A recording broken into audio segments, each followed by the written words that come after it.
Tuloy po kayo sa aking pahina na Tagalog Short Stories, baka itong kwento na ito ay para sa'yo. Nakilala ang isang lalaki na sobrang tamad sa kanilang bayan. Kinaiinisan din siya sa kanilang lugar dahil palagi na lamang itong nag-aantay na mabigyan ng makakain.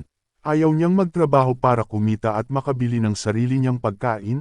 Dumating ang panahon na napagod na ang kanilang lugar sa pagtulong sa lalaking ito.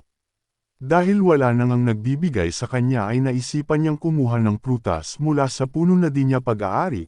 Nakita naman siya ng nagbabantay sa prutasan na ito at sinigawan. Dali-dali siyang tumakbo papalayo hanggang sa makarating siya sa kanilang ilog.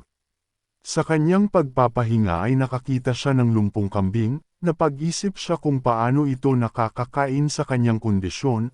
Maya-maya pa'y may dumating na isang ibon, na meron damo sa bibig. Nagulat itong lalaki nang biglang iabot ng ibon ang damo sa kambing na siyang naging pagkain nito.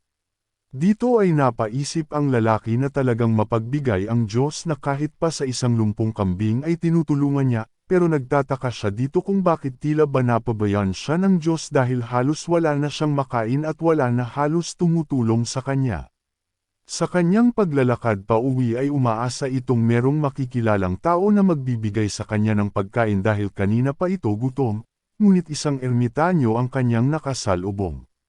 Dito ay sinabi niya sa ermitanyo ang kanyang sama ng loob, na parabang nakalimutan na siya ng Diyos sa hirap ng kalagayan niya sa ngayon. Sinagot naman siya ng ermitanyo at sinabing, may plano ang Diyos sa lahat ng kanyang nilikha. Minsan ay pakiramdam lang natin na napapabayaan lang tayo ng Diyos dahil hindi natin gusto ang nangyayari sa atin.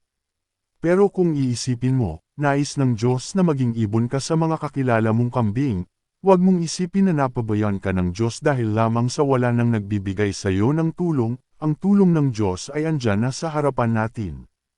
Hindi lang natin ito nakikita minsan dahil nakatingin tayo sa ibang mga bagay. Minsan sa buhay ay nakakaramdam tayo na tila ba napabayaan na tayo ng Diyos, pero dahil nakatingin tayo sa biyaya ng iba kaya hindi natin makita ang biyayang binibigay niya para sa atin. Lahat tayo ay mahal ng Diyos. Hanggang dito na muna ang aking kwento. Sana ay nagustuhan niyo itong aking kwento. Maraming salamat sa pakikinig.